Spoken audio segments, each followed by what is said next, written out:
14.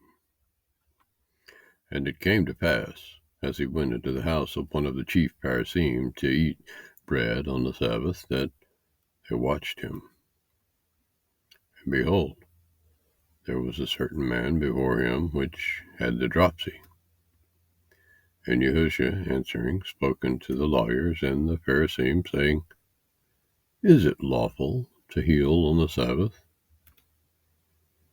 And they held their peace, and he took him and healed him, and let him go. And he answered them, saying, Which of you shall have an ass or an ox fallen into a pit, and will not straightway pull him out on the Sabbath? And they could not answer him again to these things.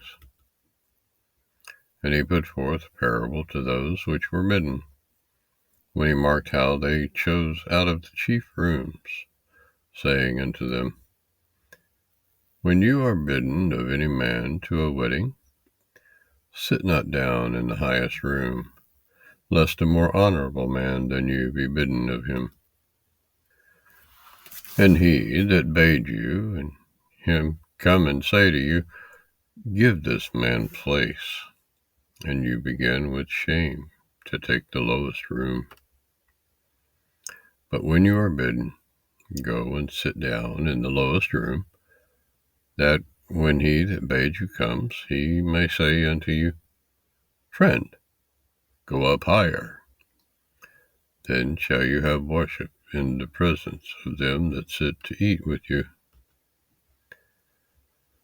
For whosoever exalts himself shall be abased, and he that humbles himself, that shall be exalted.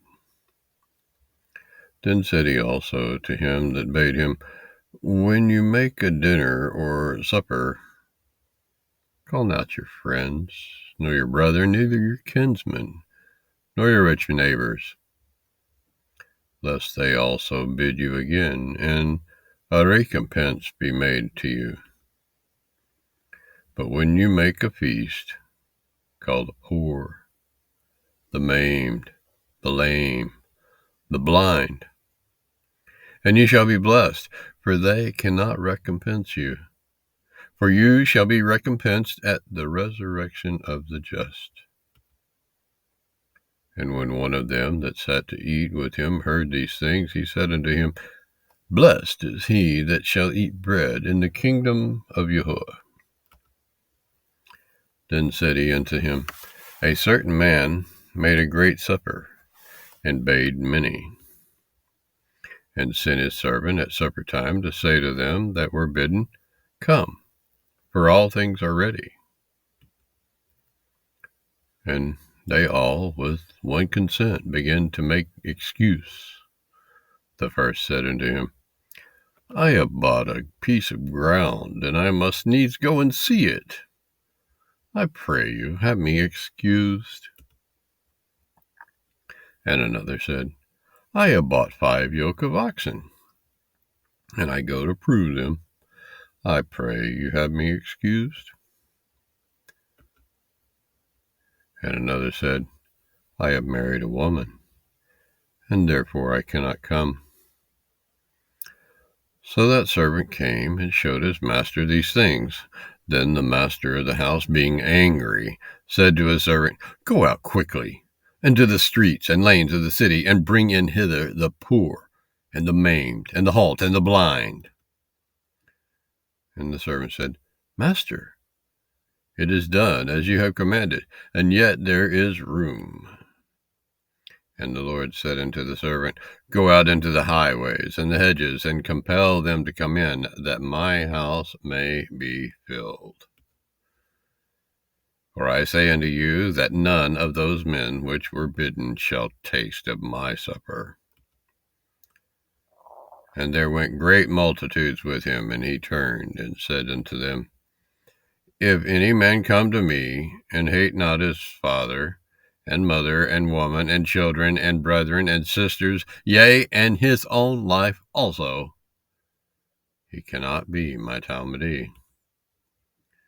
And whosoever does not take up his cross and come after me, cannot be my Talmudee. For which of you, intending to build a tower, sits not down first and counts the cost, whether he have sufficient to finish it?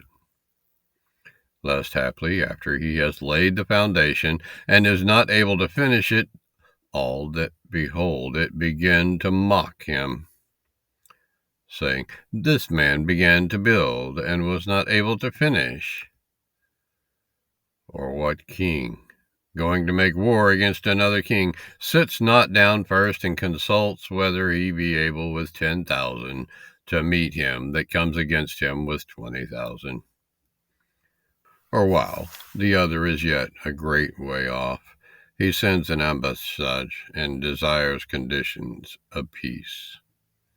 So likewise, whosoever he be of you that forsakes not all that he has, he cannot be my Talmudi.